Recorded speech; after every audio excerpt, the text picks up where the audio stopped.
G'day, welcome to another assembly, Key Stage 2. Welcome here at school in your classrooms. Welcome to some of you at home probably as well. Thank you very, very much for joining me.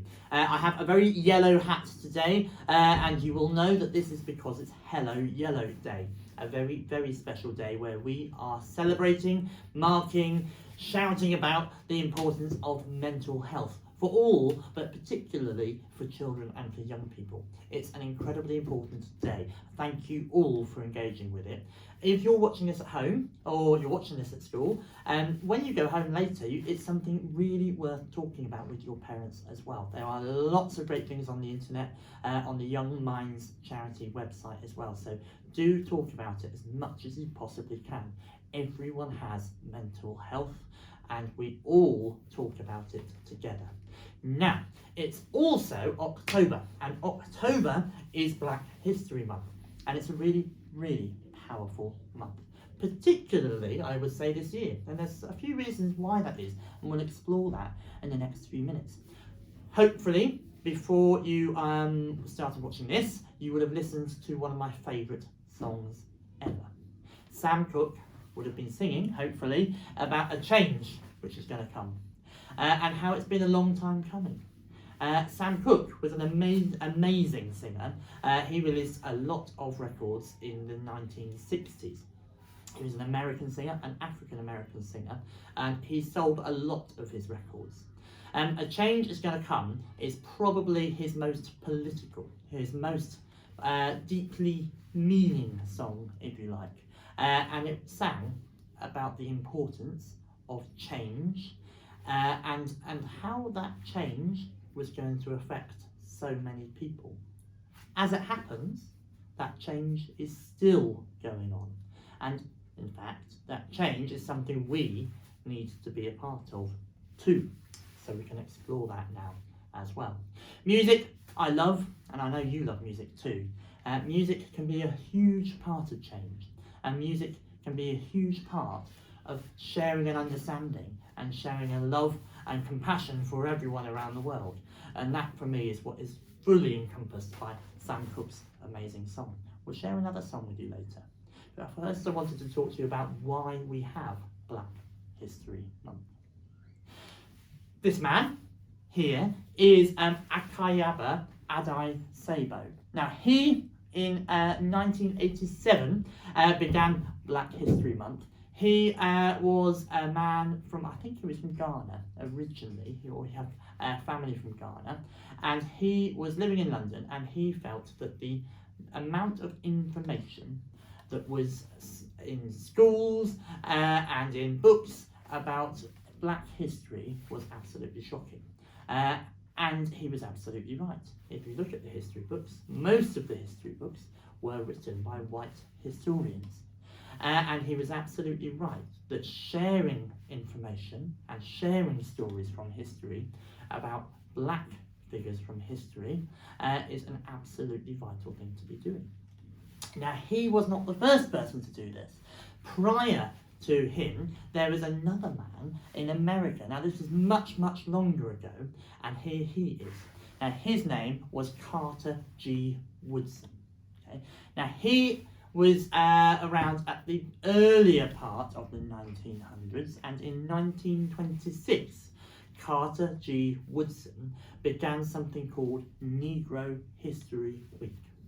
Now, the term Negro is an absolutely inappropriate term nowadays, and we understand that it is discriminatory and derogatory. But at the time, it was not intended to be meant in that way. And Carter G Woodson was actually doing something very brave. He was living in America, in the United States, at a time where being black was dangerous for many people. And he still shared his message far and wide about how if children learn about black history at a young age, or if all children learn about black history at a young age, it would be much, much less likely that adults who were black would be in so much danger. And he was absolutely right. And that 1 week a year turned into a month a year, and as I said then, in 1987 it was adopted in the UK as Black History Month. And ever since then, it's been shared and celebrated around schools in the UK and around the world as well, and not just in schools nowadays either. Now, some people might ask why we just have Black History Month, and they would be absolutely right. What we need to be doing as well is making sure that Black history is a huge part of all of the history we learn and understand about. As I said, the history books that were written by white historians sometimes or often leave important figures out. And it's important that as a huge part of our school curriculum, we constantly think about how we can learn and find out more about those missing figures. So in the next few weeks in your classes, you will be looking at Black history and you will be learning about very important people that you might never have heard of. Now I wanted to tell you a little bit about the time when Sam Cooke was singing. He released his song, Change Is Gonna Come, in 1963. That's not altogether a very long time ago, alright? Not long ago at all. At that time, in the United States of America, there were still huge inequalities for people who were African American.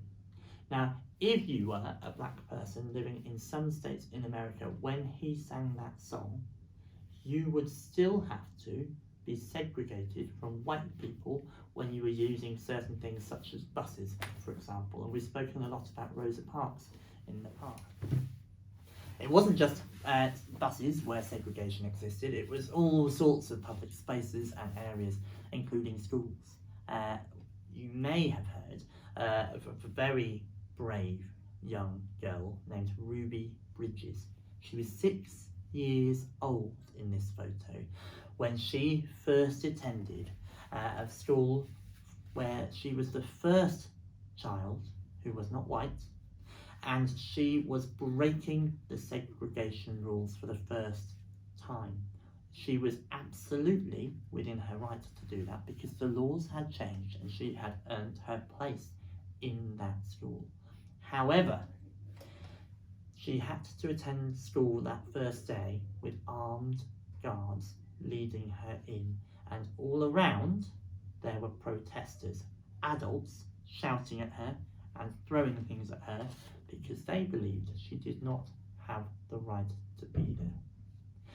Now again, that is not an awful long time ago. What an incredibly brave girl she was. She's still around today as an adult and does an awful lot of speaking about that experience, and it may be worth you checking her out in class. So, earlier this year, you might have become aware of, or possibly more aware of, the Black Lives Matter movement. Very sadly, as a result of some atrocious incidents involving the police, the Black Lives Matter movement has grown exponentially. It's huge. The messages being shared loud and clear by all are that Black Lives Matter and that our journey towards equality has not yet finished. The change that Sam Cooke sang about is still happening, and it's a really important thing to be a part of, as we said. People might ask, why Black Lives Matter? Surely all Black Lives Matter. People do ask that, and people do ask, why are we celebrating Black History Month?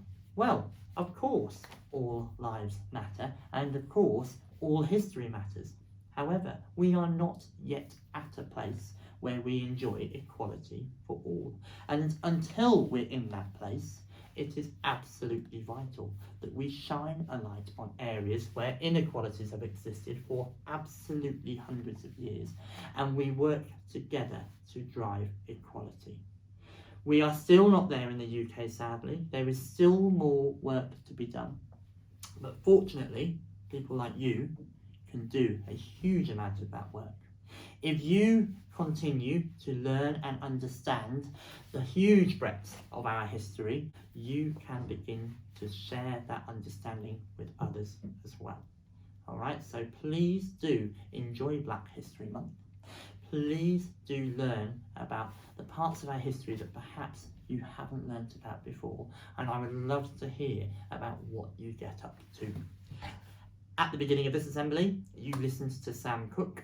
I'd like you to listen to another incredible artist from the 60s as well. This is Nina Simone, and she sang this, I believe, in 1968. So it was after the end of that segregation. It was after many of the laws which have been causing people to live in very different ways had ceased. But unfortunately, as we know today, equality was not there yet, and people who were African Americans living in America at that time did not feel free.